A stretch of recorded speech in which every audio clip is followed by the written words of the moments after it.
મજા આયેગા ના ભીડ।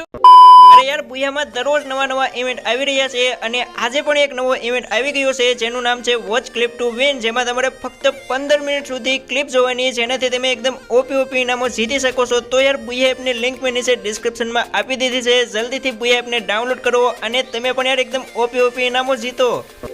હેલો ગાઈસ, સ્વાગત છે તમારા બધાનું ફરીથી એક નવા વિડીયોમાં। તો યાર જો ખરેખર તમારે રેન્ક પુશ કરવું છે તો તમે એકદમ ઓપી વિડીયોની અંદર આવ્યા છો, કારણ કે આજનો આ વિડીયો થવાનો છે એકદમ ઓપી વિડીયો અને આ વિડીયો જોયા પછી તમે યાર આરામથી રેન્ક પુશ કરી શકશો અને હિરોઇક તો શું હિરોઇકના સ્ટાર પણ લગાડી શકશો, કારણ કે આજના આ વિડીયોમાં હું તમને ફૂલ ગેમ પ્લે સાથે એકદમ ઓપી ટિપ્સ એન્ડ ટ્રિક્સ આપવાનો છું, જેનો ઉપયોગ કરીને તમે યાર આરામથી રેન્ક પુશ કરી શકશો। તમારા માટે યાર રેન્ક પુશ કરવું સાવ સહેલું બની જશે, તો આ વિડીયોને યાર છેલ્લે સુધી જોતા રહેજો અને આ જે ગેમ છે એ જ ગેમને હું તમને બુયા કરીને બતાવવાનો છું। અને હા મિત્રો, આજના વિડીયોમાં હું તમને સર્વાઈવ કરવાની એક નવી જગ્યા બતાવવાનો છું જ્યાં તમે આરામથી સર્વાઈવ કરી શકો છો અને ઘણું બધું રેન્ક પુશ કરી શકો છો। મિત્રો આજના વિડીયોને છેલ્લે સુધી જોતા રહેજો। અને હા યાર, કાલે મેં એક વિડીયો અપલોડ કર્યો હતો જેમાં 5 એકદમ ઓપી ટ્રીક જણાવી હતી, જેમાં યાર વ્યૂઝ પણ ખૂબ જ ઓછા આવ્યા છે અને એ વિડીયોનો લાઈક ટાર્ગેટ આપણે રાખ્યો હતો 2000 લાઈકનો, પણ એ લાઈક ટાર્ગેટ પૂરો થયો નથી। તો આજના આ વિડીયોનો લાઈક ટાર્ગેટ પણ આપણે રાખીએ છીએ 2000 લાઈકનો। આશા રાખું છું તમે યાર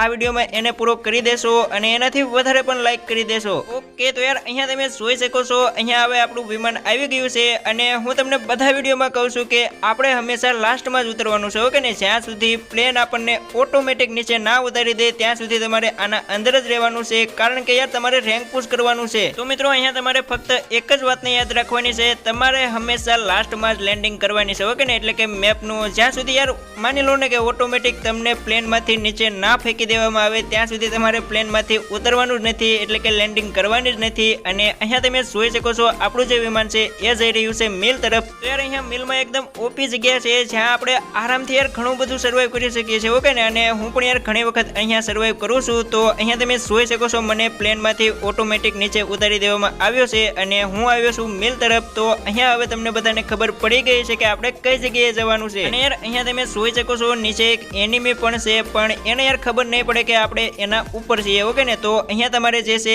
આ બોર્ડ જે જોવા મળે છે ને તે બોર્ડની ઉપર આવવાનું છે, ઓકે ને ભાઈઓ? તમે જોઈ શકો છો મિલ તરફ તમને અહીંયા એક બોર્ડ જોવા મળશે, તો અહીંયા તમારે આ બોર્ડની ઉપર આવવાનું છે અને અહીંયા આવીને તમારે અહીંયા સૂઈ જવાનું છે। એટલે કે યાર જ્યાં સુધી હવે આપણું સર્કલ ના બને ત્યાં સુધી તમારે અહીંયા સર્વાઈવ કરવાની છે। તમે યાર સૂવો અથવા તો ગમે તે કરો, ઓકે ને? તમારે અહીંયા સર્વાઈવ કરવાનું છે અને તમે જોઈ શકો છો અહીંયા આપણું જે સર્કલ છે પહેલું સર્કલ એ બની ગયું છે અને હું યાર આવ્યો છું સર્કલની બહાર, ઓકે ને? એટલે કે હું સર્કલની અંદર નથી આવ્યો અને અહીંયા તમે જોઈ શકો છો સર્કલ આપણાથી એટલું બધું દૂર પણ નથી। અને આવી રીતે યાર તમારે જે છે સર્કલ આવી જાય તો પણ તમારે અહીંયા સર્વાઈવ કરતું રહેવાનું છે જ્યાં સુધી ઝોન ના આવે ત્યાં સુધી, ઓકે ને? ઝોન તમારી નજીક આવે ત્યાર પછી જ અહીંયાથી તમારે નીચે ઉતરવાનું છે, કારણ કે યાર અહીંયા ઝોન આવશે એટલે કોઈ એનિમી અહીંયા નહીં રહે અને બધા એનિમી જતા રહેશે, ઓકે ને? અને તમે જોઈ શકો છો ઝોન પણ અહીંયા આપણી નજીક આવી ગયો છે। મેં યાર વચ્ચેથી વિડીયો કટ કરી દીધો છે જેથી આપણો વિડીયો લાંબો ના થાય। તો તમે જોઈ શકો છો અહીંયા આપણો ઝોન આવી ગયો છે અને તમારાથી ઝોન થોડુંક દૂર હોય ત્યારે તમારે અહીંયાથી નીચે ઉતરી જવાનું અને ત્યાર પછી આપણે જે બોનફાયર ને પહેલેથી જ લીધેલું છે એ બોનફાયર ને અહીંયા તમારે લગાડીને તમારી એચપી ને થોડી ઘણી ફૂલ કરી લેવાની, ઓકે ને? જો તમે અહીંયા બોનફાયર લગાડો છો તો અહીંયા તમને ઘણી બધી એચપી મળી જશે અને ઈપી પણ યાર 70-75 ની આસપાસ તમને મળી જશે। તો મિત્રો કંઈક આ રીતે અહીંયા તમારે તમારી એચપી ને ફૂલ કરી લેવાની છે અને ત્યાર પછી પણ તમારે યાર અહીંયાથી ઝોનની બહાર નથી જવાનું, ઓકે ને? એટલે કે સર્કલમાં નથી જવાનું, તમારે ઝોનની અંદર જ લૂંટ કરવાની છે, કારણ કે ઝોનની અંદર કોઈ એનિમી નહીં હોય અને તમે સારી રીતે લૂંટ પણ કરી શકશો। યાર જો તમે પણ મારી જેમ આ મિલના બોર્ડ ઉપર આવો છો તો અહીંયા તમારે આ મિલની અંદર જ લૂંટ કરવાની છે, ઓકે ને? કારણ કે ત્યાં આપણને ઘણી સારી એવી લૂંટ મળી જશે, તો અહીંયા તમારે મિલની અંદર લૂંટ કરી લેવાની। અને હા યાર સૌથી વધારે તમારે મેડિકેટ જ શોધવાની છે, ઓકે ને? તો અહીંયા તમે જોઈ શકો છો આપણને ઘણી બધી ઈપી પણ મળી ગઈ હતી, જેની મદદથી આપણી એચપી પણ હવે ફૂલ થવા આવી છે અને યાર ફૂલ થઈ જશે અને અહીંયાથી હવે હું લૂંટ પણ કરી રહ્યો છું। તો યાર અહીંયા મેં મિલમાંથી બધી લૂંટ કરી લીધી અને મને યાર એક પણ મેડિકેટ ના મળી એટલે મારે ફટાફટ અહીંયાથી નીકળવું પડ્યું અને યાર સામે એક એનિમી આવી ગયો અને યાર તમે જોઈ શકો છો અહીંયા આપણું પહેલું કિલ તો યાર થઈ પણ ગયું, ઓકે ને? તો આપણે અહીંયા પહેલું કિલ કરી લીધું છે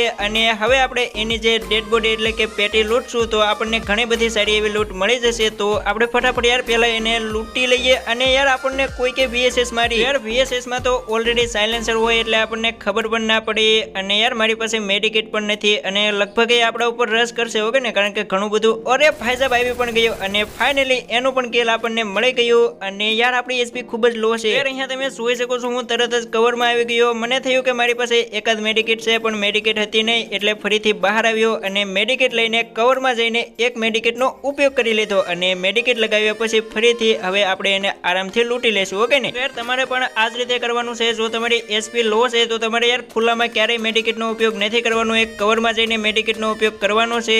અને અહીંયા પણ યાર આપણે એક એનિમીને માર્યો હતો તો આમાં પણ જોઈએ આપણને ઓ ભાઈ સાહેબ યાર ગ્લોવલ ને ઘણું બધું મળી ગયું છે આપણને. અને યાર અહીંયા તમે જોઈ શકો છો હું લૂંટ કરતો હતો અને આ બાજુથી કોઈએ મારા ઉપર ફાયર કર્યું ઓકે ને, એટલે કે મને પડી અને થોડું ઘણું આપણને ડેમેજ આપ્યું પણ આપણે અહીંયા ગ્લોવલ લગાડી દીધું છે. અને હા મિત્રો, જો તમને ગમે ત્યાં રેન્ક ગેમમાં આ VSS ગન મળે ને, VSS X ઓકે ને, નકરી VSS નહીં VSS X મળે ને તો તમારે એ ગન સિવાય બીજી એક પણ ગનનો ઉપયોગ જ નથી કરવાનો, કારણ કે યાર આ એકદમ મસ્ત ગન છે અને સોલો માટે તો યાર બેસ્ટમાં બેસ્ટ ગન છે. અને એનું ઉદાહરણ તમને અહીંયા જ આપી દઉં ઓકે. તમે જોઈ શકો છો આપણે એને ઘણું બધું ડેમેજ આપી દીધું અને એ કવરમાં જતો રહ્યો છતાં પણ અહીંયા આપણને એનું કિલ મળી ગયું અને એની સાથે જ આપણા થઈ ગયા છે 3 કિલ અને હજુ સુધી યાર હું ઝોનની અંદર જ છું. તો મિત્રો અહીંયા જો તમે પહેલા બીજા ઝોનમાં અંદર રહી શકો ને, એટલે કે ઝોનની અંદર મારી જેમ ઝોનમાં રહીને ફાઇટ કરી શકો એટલે કે સર્વાઈવ કરી શકો ને, તો તમારે યાર આવી જ રીતે કરવાનું છે. તમારે સર્કલમાં જવાનું જ નથી. જ્યારે આપણું ત્રીજું સર્કલ બને અને ત્રીજો ઝોન શરૂ થઈ જાય ત્યાર પછી જ તમારે સર્કલની અંદર જવાનું છે, કારણ કે એ ઝોન આપણી ખૂબ જ વધારે એચપી કાપે છે. તો મિત્રો અહીંયા તમે જોઈ શકો છો મેં ઝોનમાં રહીને જ 3 કિલ કરી લીધા છે અને ટોપ 10 માં પણ આવી ગયો છું ઓકે ને. તો અહીંયા હવે મારે જવાનું છે સર્કલમાં, એટલે કે પૂરેપૂરું સર્કલમાં નથી જવાનું. તમે જોઈ શકો છો અહીંયા હું ત્રીજા ઝોનમાં છું અને સામે એક એનિમીનું યાર ઇન્ટરનેટ વયું ગયું હતું, એટલે કે વયું ગયું હતું યાર, એ તો તમને બધાને ખબર જ છે. અને તમે જોઈ શકો છો યાર હજુ સુધી હું ઝોનની બહાર ગયો જ નથી, પણ હવે મારે ઝોનની બહાર જવાનું છે. ફક્ત ઝોનની બહાર જવાનું છે ઓકે ને, સર્કલમાં નથી જવાનું, અહીંયા ઝોનની બહાર જવાનું છે. અને તમારે પણ યાર આ જ રીતે કરવાનું છે, મતલબ કે અહીંયા તમારે લાસ્ટ સર્કલ બને ત્યાં સુધી તમારે સર્કલની બહાર જ રહેવાનું છે, પણ ઝોનની બહાર નહીં ઓકે ને, ફક્ત સર્કલની બહાર રહેવાનું છે. સર્કલ અને ઝોનની વચ્ચે એ તો તમને બધાને ખબર છે, તમે જોઈ શકો છો. તો અહીંયા યાર હું આવી ગયો અને મારા 4 કિલ તો ઓલરેડી થઈ ગયા છે. અને આટલા આગળ આવ્યા પછી એટલે કે ટોપ 10 માં આવ્યા પછી તમારે હજુ પણ સર્વાઈવ જ કરવાનું છે ઓકે ને. હજુ પણ તમારે એનિમી સાથે ફાઇટ નથી કરવાની. તમે ટોપ 3 માં આવી જાવ ને ત્યાર પછી ફાઇટ કરો તો ચાલે, કારણ કે ત્યારે તમારું એટલું બધું માઇનસ ના થાય અને જેટલું પ્લસ થવાનું હોય એટલું પ્લસ થઈ જાય. અને યાર અહીંયા તમે જોઈ શકો છો મારી પાછળથી એક ગાડી આવી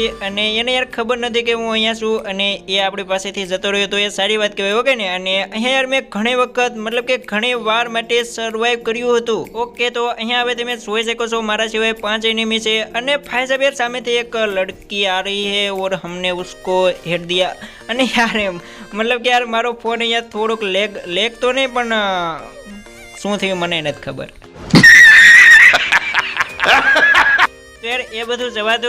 અને અહીંયા તમે જોઈ શકો છો હવે હું આવી ગયો છું ટોપ 5 માં અને અહીંયા હવે આપણે જે છે સર્કલ પણ ઘણું આપણાથી દૂર છે, તો આપણે આ બાજુ ઝોન તરફથી જવાની ટ્રાય કરશું ઓકે ને, એટલે કે અહીંયાથી આપણે સર્કલ તરફ જવાની ટ્રાય કરશું. તો અહીંયા આપણે થોડુંક વિડીયોને કટ કરી દઈએ ઓકે. તો અહીંયા તમે જોઈ શકો છો નીચેની તરફ એક ભાઈ છે ઓકે ને, એક એનિમી ત્યાં છે અને હું આવી ગયો છું ટોપ 4 માં અને આપણે એને ઘણું બધું ડેમેજ આપ્યું. અને તમને એવું નથી લાગતું કે યાર e-સ્પોર્ટમાં જે બધા બોલતા હોય એવું ક્યારેક હું બોલવા માંડું છું, મતલબ કે યાર ટુર્નામેન્ટમાં જ્યારે લાઈવ થતી હોય અને પેલા જે કાસ્ટિંગ કરવા વાળા લોકો યાર કેટલું ફાસ્ટ બોલતા હોય ઓકે ને, તો એના જેવું તમને યાર ક્યારેક લાગતું હશે. અને જોઈએ યાર હવે તમે જોઈ શકો છો અહીંયા સમસ્યા ખૂબ જ ગંભીર છે અને આ બાજુ પણ એક એનિમી છે, તો તમને પણ આવું ક્યારેક જોવા મળી જશે શું યાર. જો તમે અહીંયા સુધી વિડીયો જોયો છે તો તમે જરૂર યાર આટલું સર્વાઈવ કરશો અને અહીંયા તમને આવી સમસ્યા ઘણીવાર જોવા મળશે. તમે જોઈ શકો છો એક એનિમી તો યાર આપણી પાસે જ હતો અને મેં એને સોનો હેડશોટ આપ્યો, મને થયું કે યાર એનું કિલ મળી જશે પણ કિલ ના મળ્યું. તો અહીંયા હું ગ્લુવલ લગાડીને એની નજીક તો આવ્યો પણ એના ઉપર રશ ના કર્યો, કારણ કે નીચેની તરફ એક બીજો એનિમી હતો,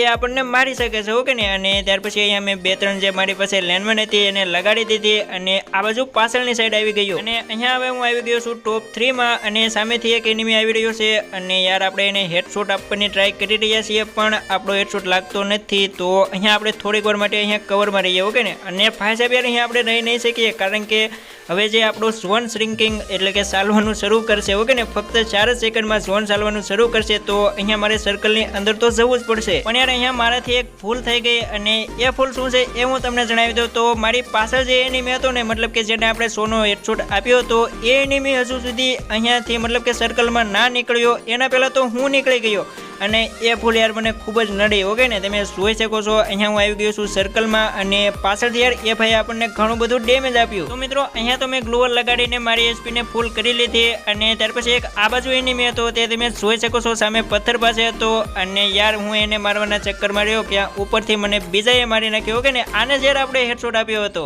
તો અહીંયા હું ટોપ 3માં તો આવી ગયો હતો અને મારા કિલ પણ યાર 4-5 હતા એટલે મારું જે પ્લસ થવાનું હતું એ પ્લસ તો થશે. પણ આ લોકો તમે જોઈ શકો છો યાર સામે સામે ગ્રેનેડથી રમી રહ્યા છે. ઓકે ને, એકબીજા ઉપર ગ્રેનેડ ફેંકી રહ્યા છે યાર. પણ યાર લાસ્ટમાં સામેવાળા ભાઈ જીતી ગયા અને તમે જોઈ શકો છો એકદમ ઓપી હેડશોટની સાથે સામેવાળા ભાઈ જીતી ગયા. અને ત્યાર પછી યાર અહીંયાથી આપણે ફટાફટ બેક લઈએ અને જોઈએ આપણું કેટલું પ્લસ થાય છે. ઓકે, તો તમે જોઈ શકો છો મારું 43 પ્લસ થયું અને આપણે આવી ગયા છીએ હિરોઇકમાં. જો કે હિરોઇકમાં તો હતો પણ યાર એક પ્રેન્ક વિડીયો કરવાના ચક્કરમાં હું બેક આવી મતલબ કે માઇનસ થઈ ગયું હતું. ઓકે ને,